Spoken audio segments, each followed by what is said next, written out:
one thing that open source companies do wrong is when they're looking at the SAM, so the total addressable market's one thing, but then they're looking at the SAM, there's two sides to the equation. There's how much do I pay, how much do they pay, and how many of them are there. So open source can accelerate your ability to get more people into that SAM and SOM part of the ring, the inner rings of the business model.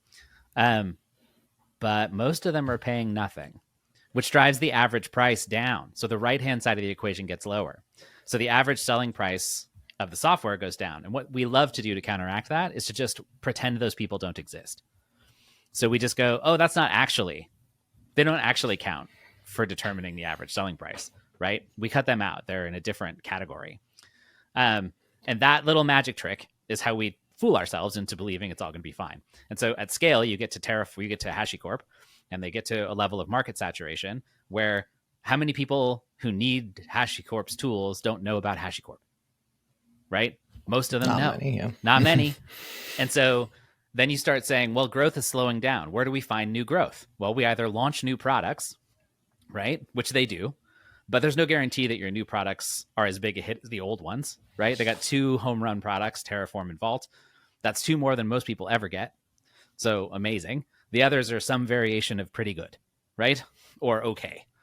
And then you get a little squeezed. You're like, well, now I need to I need to raise the right-hand part of the number. I need to raise the price. How do I raise the price? Well, most people are paying 0. So if I get the people who are paying 0 to pay me $1,000, suddenly my growth isn't slowing. It's accelerating. And so what do? Well, we got to stop giving it to you for nothing. I got to stop giving it to you for free.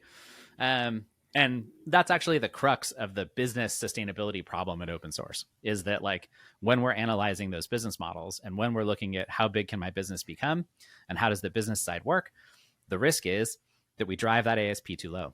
And we're not clear about who we market to and who we don't, and who provides what value and to whom and for how many dollars. But I guess that basically seems to say that a lot of these open source businesses are basically doomed from the start.